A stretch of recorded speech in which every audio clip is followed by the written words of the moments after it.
এই যে আপনাদের সামনে 24 জন ব্যক্তি দাঁড়িয়েছে, 24 জন মানুষ দাঁড়িয়েছে, প্রত্যেকের হাতে দেখেন ধানের শীষ, দেখছেন?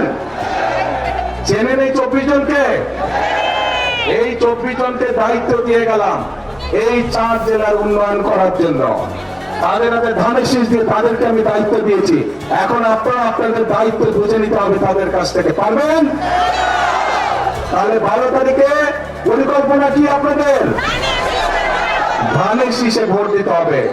বসেন নেতৃবৃন্দ, এরা সবাই হচ্ছে ধানের শীষের লোক। এদেরকে জিতিয়ে আনতে পারলে আমরা ওই কাজগুলো সব করতে পারবো। জিতিয়ে আনতে পারলে আমরা ওই কাজগুলো সব করতে পারবো। কিন্তু এদেরকে জিতাতে হলে আপনাদেরকে এগিয়ে আসতে হবে। আপনারা এগিয়ে এসে ধানের শীষ জিতবে।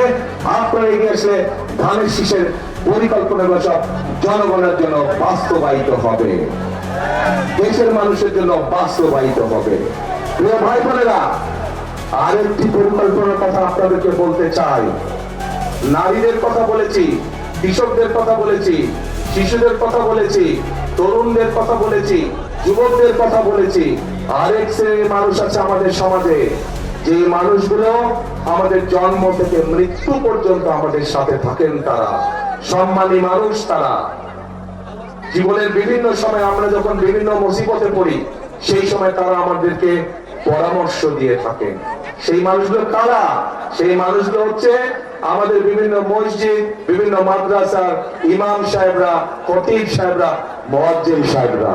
আমরা এই সম্মানী মানুষগুলোর জন্য ইনশাআল্লাহ বিএনপি সরকার গঠন করলে পর্যায়ক্রমিকভাবে সারা দেশে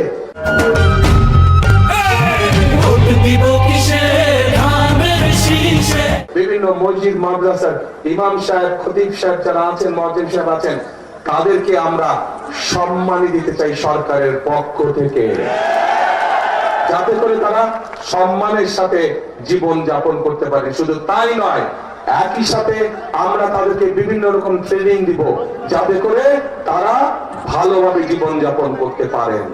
এই পরিকল্পনা ভালো লেগেছে আপনাদের কাছে? ইনশাআল্লাহ।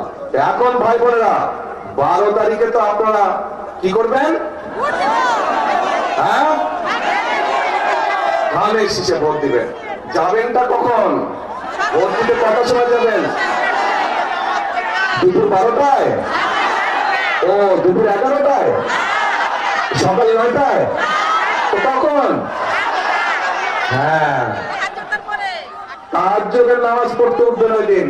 আল্লাহর কাছে রহমত চাইবেন যে যাতে সারা দেশের ধানের শীষ জয়যুক্ত হতে পারে। এই রহমত চাইবেন আল্লাহর কাছে। তারপরে এলাকার মানুষকে সাথে নিয়ে আপনি মুসলমান হলে তাহাজ্জুদ পড়বেন। আপনার অন্য ধর্মের ভাই বোন যারা আছে তাহাজ্জুদ পড়ে বের হবেন, তাদেরকে সাথে নিয়ে যাবেন। গিয়ে তারা তাদের ধর্মীয় আচার অনুষ্ঠান ভোরবেলায় যেটা থাকে সেটা তারা করবে।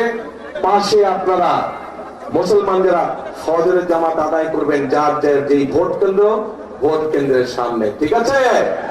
পরে লাইন দিয়ে দাঁড়াবেন, ভোট শুরু হবে, সাথে সাথে ভোট দেওয়া ইনশাআল্লাহ শুরু করবেন। কিন্তু ভোট দিয়ে সাথে সাথে চলে আসলে চলবে না। কি করা লাগবে? থাকতে হবে, কড়াই গন্ডায় বুঝে নিয়ে আসতে হবে। কেন এই কথাটা বললাম? বহু বছর হয়ে গেছে আমরা তো ভোট দেবার সুযোগ পাইনি, তাই না? যেহেতু আমরা ভোট দেবার সুযোগ পাইনি, এর আগে আমাদের ভোট বিভিন্ন জন বিভিন্ন ভাবে লুটপাট করে নিয়ে গিয়েছে। এবার সেই জন্য আমাদেরকে সজাগ থাকতে হবে যাতে কেউ আমাদের ভোট লুটপাট করে নিয়ে যেতে না পারে। পারবেন তো পাহারা দিয়ে সতর্ক থাকতে? ইনশাআল্লাহ। তাহলে প্রিয় ভাই বোনেরা, আরেকটি গুরুত্বপূর্ণ কথা, 1971 সালে যুদ্ধ হয়েছিল। এখানে যারা ইয়াং আছেন তারা, আপনারা তরুণ যুবক যারা আছেন তারা আপনারা বইয়ে খাতায় পড়েছেন। মুরব্বী যারা আছেন, আমাদের বয়সী যারা আছেন, তারা দেখেছেন বা জানেন সেই যুদ্ধে দেশের স্বাধীনতা অর্জিত হয়েছিল। সেই যুদ্ধে বহু মানুষ শহীদ হয়েছিল।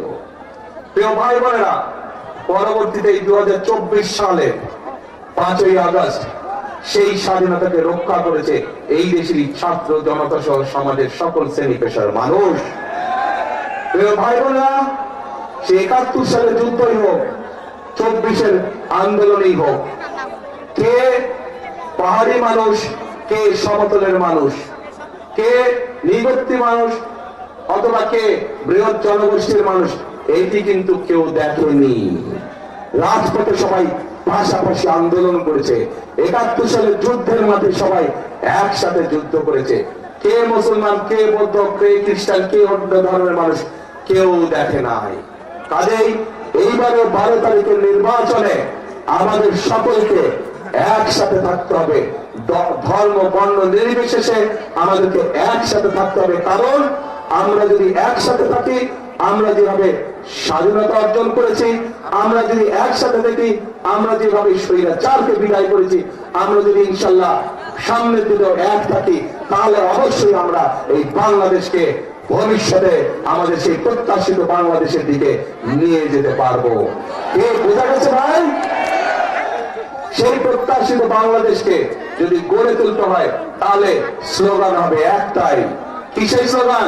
করবো কাজ, করবো কাজ, গড়বো দেশ, সবার আগে বাংলাদেশ। আবার বলে করবো কাজ, সবার আগে বাংলাদেশ। প্রিয় ভাই বোনেরা, মনে রাখতে হবে, আমরা ঐক্যবদ্ধ থাকলেই বাংলাদেশ এগিয়ে যাবে। আমরা ঐক্যবদ্ধ থাকলেই আমাদের প্রত্যাশিত বাংলাদেশ গড়ে তুলতে পারবো।